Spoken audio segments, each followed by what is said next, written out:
Ini akan memasuki sesi yang kedua, yaitu input dan diskusi bersama narasumber dari Dewan Pendidikan. Baik, sebelum paparan input dari Dewan Pendidikan disampaikan oleh narasumber, kami perkenalkan narasumber yang akan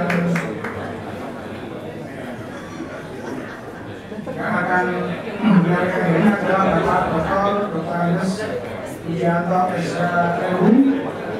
Beliau banyak kegiatan sosial saat ini setelah pensiun dari PNS Provinsi Jawa Tengah dan juga pensiun dari aktivitas politik. Hari ini Pak Budi menjadi Ketua Dewan Pendidikan Kota Semarang. Jadi untuk memanfaatkan waktu, saya tidak akan menyampaikan secara lengkap tentang beliau, tetapi kita langsung saja mulai acara ini dengan memberikan kesempatan kepada beliau untuk menyampaikan tentang peran, fungsi dan tugas dari komite sekolah di Kota Semarang yang menjadi mitra Dewan Pendidikan Kota Semarang dalam berpartisipasi upaya untuk meningkatkan kualitas dan mutu pendidikan di Kota Semarang. Kepada Pak Widianto kami persilakan sebelumnya, kita punya waktu 1 sampai 1,5 jam, nanti waktunya kita atur sebagian untuk menyampaikan paparan atau ikut dan nanti dilanjutkan dengan diskusinya. Monggo Pak Budi.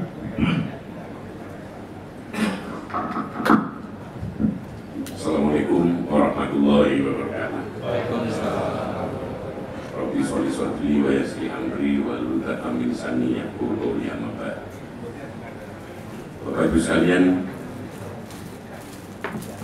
undangan yang sangat saya hormati, saya cintai dan saya banggakan dari berbagai unsur dari komite sekolah, dari KKS, mulai dari SD sampai SMA atau MAN.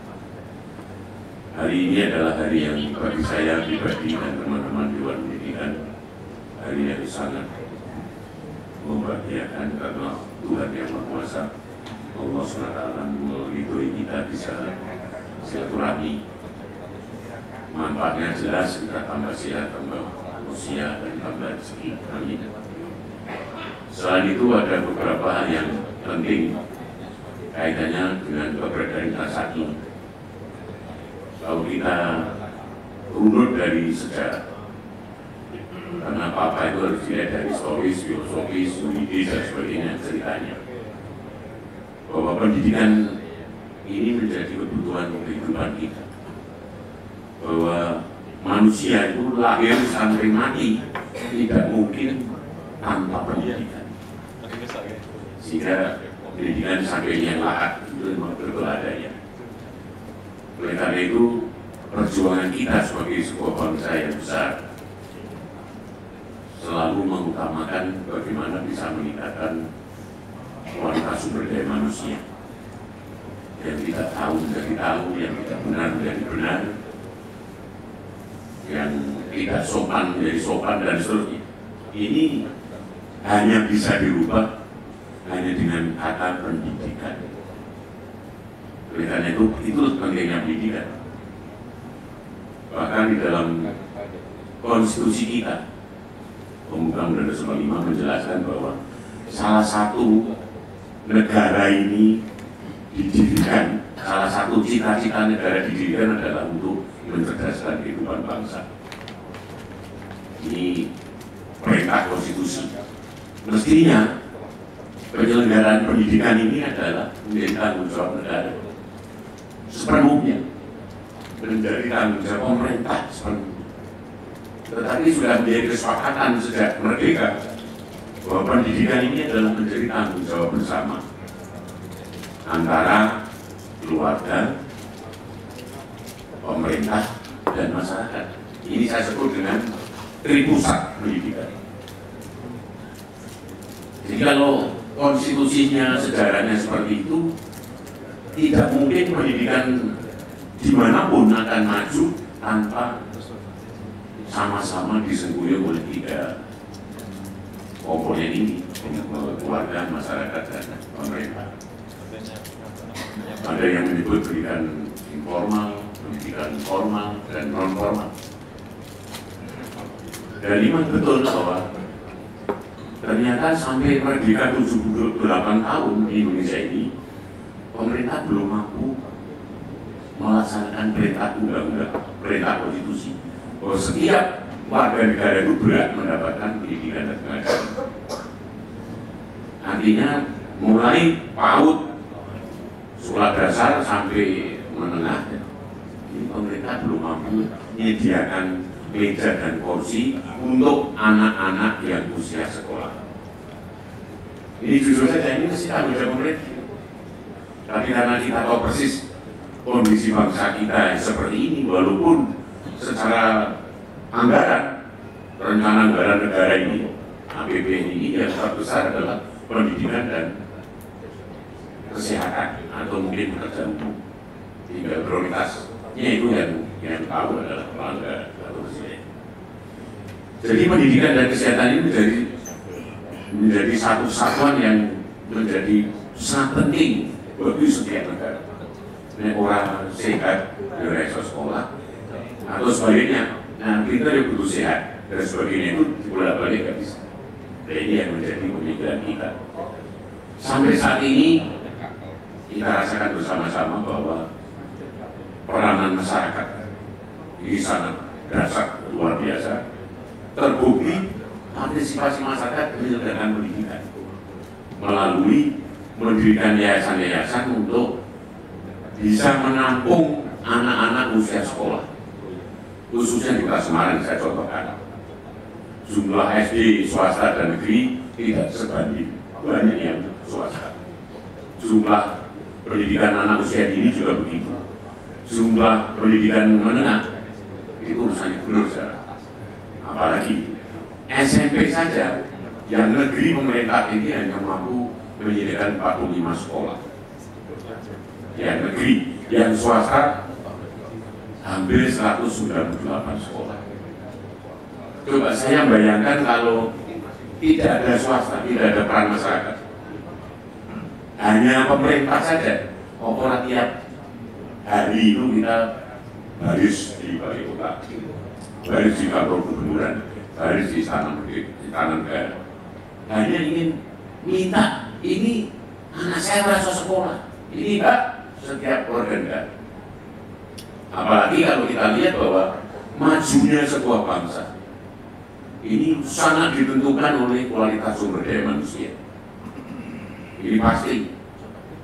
Sedangkan kualitas sumber daya manusia ini di segala bidang tentunya itu juga sangat ditentukan oleh mutu pendidikan di segala bidang.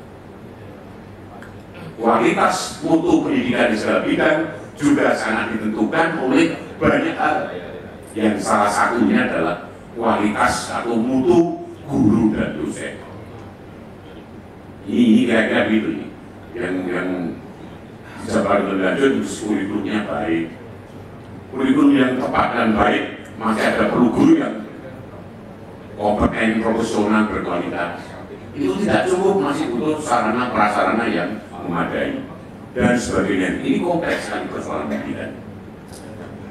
Jadi kalau kita harus berpikir bangsa ini akan mempunyai peradaban yang maju, bangsa ini akan bersaing dengan bangsa-bangsa lain di dunia dan sebagainya, tidak ada kata lain, hanya kita harus menyiapkan sumber daya manusia yang berkualitas yang bisa menjawab semua tantangan, baik tantangan global maupun tantangan domestik yang ada.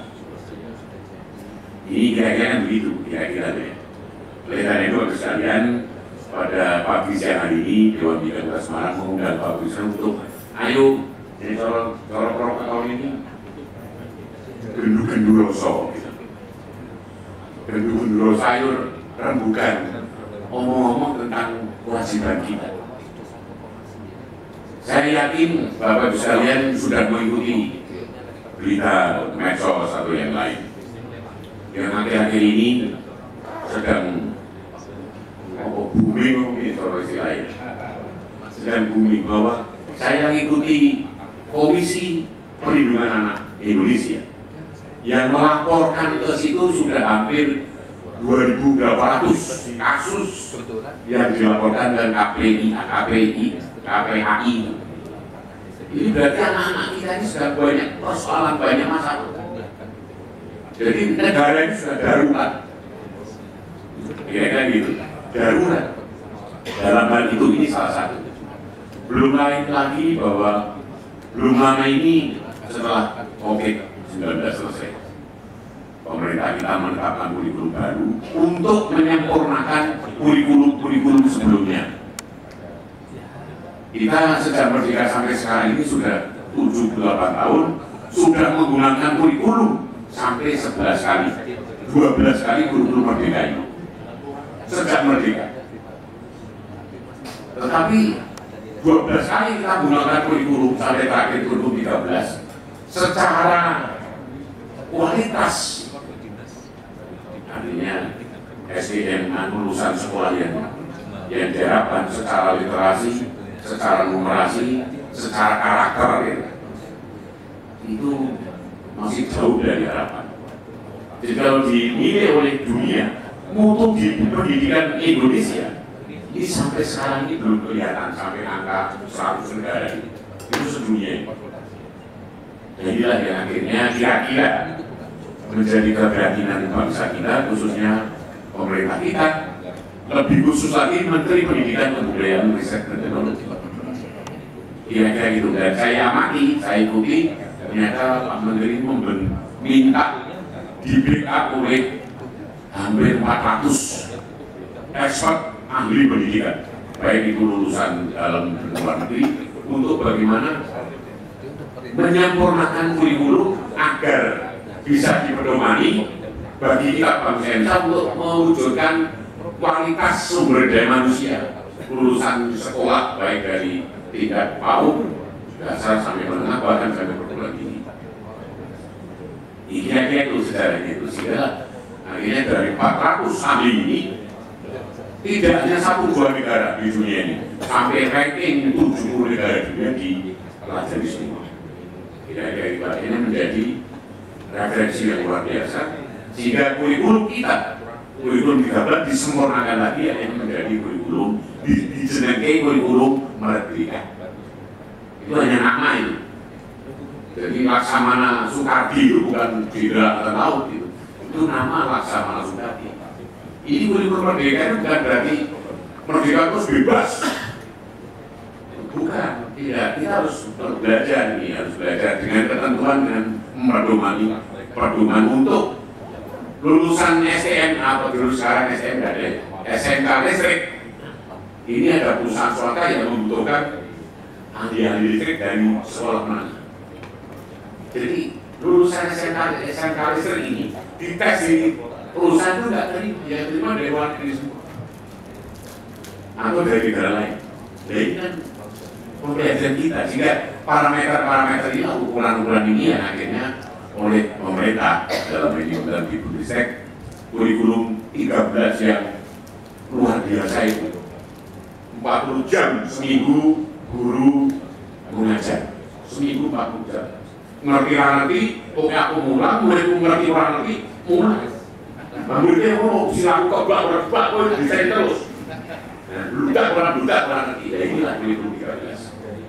Oleh karena itu diberi solusi oleh ahli-ahli kita menjadi urusan pemerintah, disempurnakan menjadi kurikulum 22. Nah, kurikulum 22 itu disebut dengan kurikulum merdeka. Baik Bapak Ibu sekalian, nah untuk mencapai target-target lulusan PAUD harus bisa begini, lulusan SD harus bisa begini, pendidikan dasar menengah begini, itu ada ukuran-ukurannya. Itu pemerintah melakukan assessment. Jadi secara yang dinilai itu bukan personal, bukan siswa yang dinilai. Tadi Bapak Andiko tidak ada ujian, tidak ada tidak naik. Semua yang dinilai menyeluruh, yang dinilai institusinya, yang dinilai gurunya, yang terakhir yang dinilai muridnya atau peserta didik. Ini kurikulum merdeka. Dan dalam kurikulum itu penekanannya adalah Kurikulum tidak memaksakan siswa harus bisa, tidak. Tapi bisanya apa ya, itulah yang akan dikembangkan sampai optimal. Lu resok gitar itu misalnya. Cuma supaya kau malah stres gitu. Tidak hobi matematika harus masuk kelas matematika. Kira-kira malah judul itu. Dan ini sudah kenapa yang kekerasan psikis. Padahal bangsa ini pembangunan ini membutuhkan kompetensi lagi kan. Jika kita nggak maju-maju kan belakang. Biasanya ini akhirnya sekarang pendidikan diarahkan kepada kompetensi atau bakat yang berbulan pada setiap manusia. Mulai dari PAUD, orang senang gambar ini, orang sendiri gambar ini, anak senang gambar itu bisa gambarkan buku yang sesuai dengan minatnya anak kita. Di Jepang kalau sekalian, itu malah pelajaran nomor telu. Mulai dari pendidikan PAUD sampai dasar, sampai menengah yang perlu, yang utama dibangun karakternya dulu.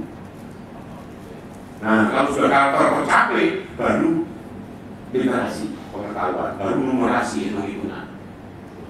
Kalau kita nggak ini bersama-sama sudah lumayan.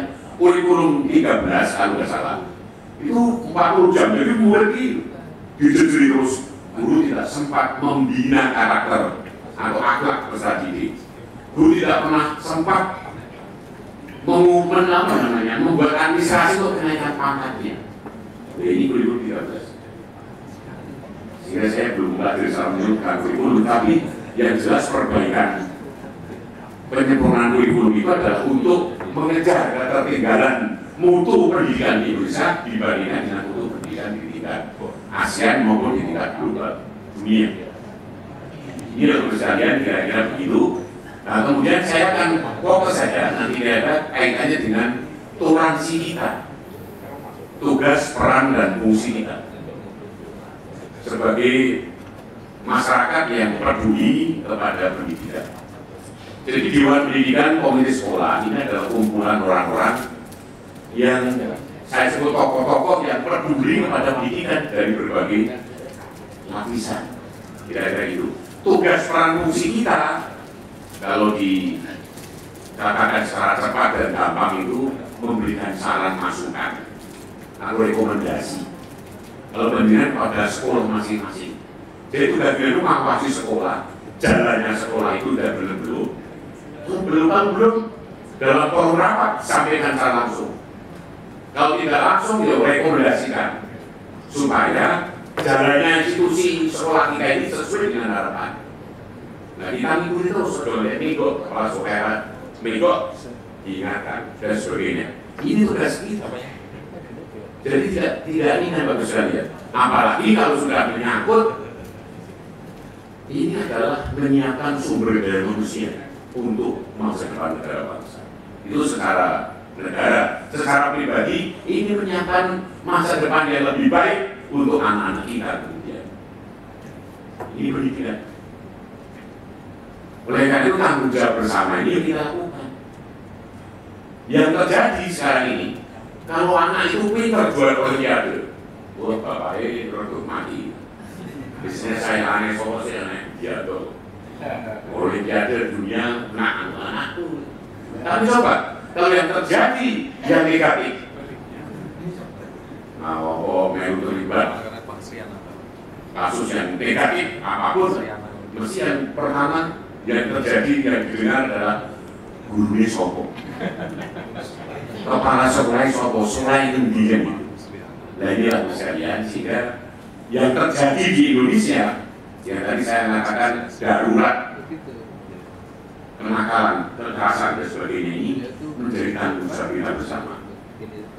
Pendidikan yang utama dan pertama itu di rumah atau keluarga. Itu menurut saya mulai anak bisa bicara, mengenal warna, mengenal huruf, mengenal membaca dan seterusnya. Ini dari keluarga. Jika keluarga tidak boleh melepas tanggung jawab ini perintah Tuhan. Tapi yang sekarang anak-anak sejak bayi disusui, kalau babysitter dipakai itu sibuk segala macam. Nah ini salah. Jadi pendidikan karakter mengenal angka, mengenal huruf, mengenal bicara, mengenal segala itu tanggung jawab keluarga. Pendidikan informal itu. Nah kalau sudah terbentuk karakternya baik, ngerti etika, ngerti santun, ngerti menghormati orang lain, ngerti segala macam-macam, baru mulai sekolah. Dan di sekolah lingkungan masyarakatnya juga baik, pergaulannya baik, dan sekolah ini menjadi tanggung jawab sekolah.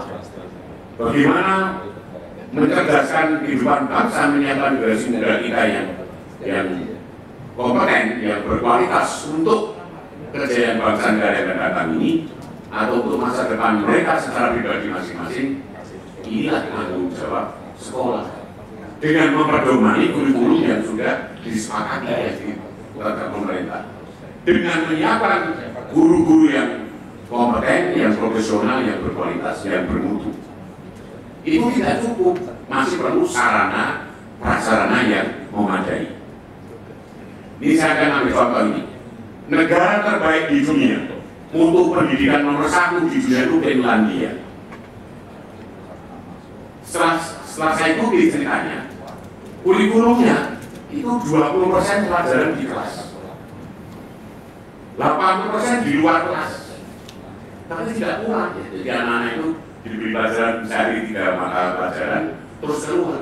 Ada yang gerombol masuk di laboratorium, mengembangkan apa yang telah dijelaskan guru itu.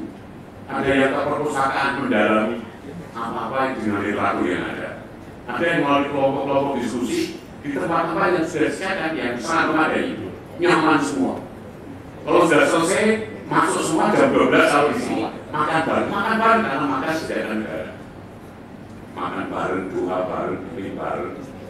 Selesai makan, doa lagi, desain diri bareng. Dan inilah bentuk karakter seperti ini. Selesai bareng terus kembali lagi ke kegiatan yang dia lakukan sampai pulang sore hari. Itu di negara Finlandia itu nomor 1 di dunia. Bandingkan dengan kurikulum Indonesia 13 yang lalu. Seminggu guru ngulang 40 jam. Ngerti guru ngulang nih. Muridnya ngeliat kok biar si Rai itu disekel itu saya ingin lu berrakita orang murah kita yang gitu ya. Gurunya juga rugi. Orang sok urus administrasi menaikkan makan. Orang sok membimbing peserta didik supaya berakhlak, mulia, berkarakter yang baik, gak bisa semua. Nah ini kita bersyukur dinamika bangsa kita menuju lebih baik ini. Akhirnya tadi kira-kira Pak Menteri dibantu 400 expert, dokter dalam luar negeri menyempurnakan kurikulum kita dengan ngadopsi cara ditamani cara aku ini ATM gitu begini. Amati tiru modifikasi. Kurikulum negara maju adalah kurikulum 22 yang diberi nama kurikulum merdeka. Berarti merdeka itu bebas tidak. Tapi bebas ini saya ulangi lagi. Guru ngajar harus disesuaikan dengan minat, bakat, peserta didik. Jadi bakatnya hebat ini, luar biasa betul tidak perlu didikan yang menguasai. Jadi anaknya rasa gitar, coba gitar, senangnya nendang, yang nendang gitu. Tapi nendang gitar bass, kalau jadikan satu nanti jadi sebuah produk yang luar biasa. Nah inilah kira-kira gitu. Orang senang matematika jadi kosong, mana yang stres? Pokoknya guru-guru juga bisa stres, jadi terjadi kekerasan psikis kalau gitu. Ini yang berat saja Bapak sekalian, ini gambaran-gambaran yang saya sampaikan. Sehingga sekali lagi menjadi tanggung jawab kita bersama, keluarga, pemerintah, masyarakat, untuk mari kita pikirkan penyelenggaraan pendidikan di negara kita dengan sebaik-baiknya sampai mengantarkan menghasilkan produk lulusan sesuai dengan harapan kita semua yang sudah dirumuskan dalam kurikulum merdeka itu. Jadi nanti SD, kadernya literasi seperti ini, numerasi seperti ini, tapi karakternya yang sudah dicapai adalah ini, yang itu semua disebut dengan profil pelajar Pancasila. Jadi bisa menghormati orang lain, bisa mengerti kebinekaan, buat semacam-macam, demokratis, tapi pintar. Dan ilmu yang diberikan yang kalau dulu itu ada apa namanya? Apa nyambung dengan janji masyarakat itu. Kalau tadi Pak Adi dan Tio yang terjadi di masyarakat di Pantura itu jangan jadi pelajaran seperti masyarakat dalaman sana gitu. Berarti apa namanya, link emetnya itu dengan kehidupan nyata di masyarakat sehingga anak mengikuti. Ini pedalaman orang laut malah dipelajari udang, misalnya apa namanya, ikan-ikan laut, ya tidak nyambung. Kehidupan para nelayan tidak nyambung. Nah inilah kehidupan petani diberikan dalam membentuk karakter yang 20% itu P5 itu lalu daripada dinas ini jadi kegiatan-kegiatan yang disesuaikan dengan lingkungan sekitarnya. Itu yang secara karakter menurut sikap.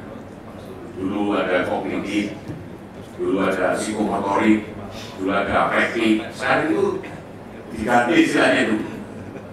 Jadi saya matur literasi, numerasi dan karakter. Jadi saya matur Jepang. Jepang ini numerasi, literasi kayak ini. Yang penting karakter yang di dalam Jepang ini tercari dulu. Sehingga orang Jepang itu santun mengumpul Indonesia itu betul. Coba sebenarnya teman-teman lewat depannya sih di Bobi Ajinomoto, Bobi Bosasa, karena dia sih. Nah inilah ketertinggalan bangsa kita seperti itu. Padahal Jepang ini negara teknologi, main ini tinggi segala macam. Ini pendidikan masih seperti itu. Lah Indonesia yang kemarin sejak merdeka sampai 2022 itu sudah menggunakan 11 kali kurikulum. Tapi mutu pendidikan di dunia sampai nomor 100 sih Indonesia belum muncul. Indonesia ini. Jadi oleh karena itu yang muncul di Asia itu hanya satu, Jepang. Itu pun nomor berapa? Nah, kita bersyukur kurikulum merdeka ini lagi sudah boleh diterapkan di Indonesia. Mudah-mudahan kita semua menyadari bahwa untuk mengetahui keberhasilan kurikulum tidak hanya setahun 2 tahun. Ini programnya karena sekarang ini untuk efisiensi. Dulu kan sosialisasi penakaran kurikulum, ada penakaran, ada pakarya, ada seminar, sarasian sana enggak. Pemerintah menyediakan aplikasi, pelatihannya itu disediakan aplikasi di media ini apa namanya? Di handphone kita, Android kita semua. Jadi kita belajar sendiri yang disebut dengan platform Merdeka Mengajar. Ini 2 tahun. Nanti tahun ketiga sudah mulai diterapkan kurikulum merdeka dengan sempurna dengan baik. 6 tahun berikutnya baru bisa dievaluasi hasilnya kayak apa. Jadi kalau mau evaluasi kurikulum itu lah terus tahun atau simulasi dievaluasi itu tidak bisa itu. Harus minimal 6 tahun. Tetapi yang terjadi di Indonesia karena Indonesia negara social engineering ya, negara rekayasa.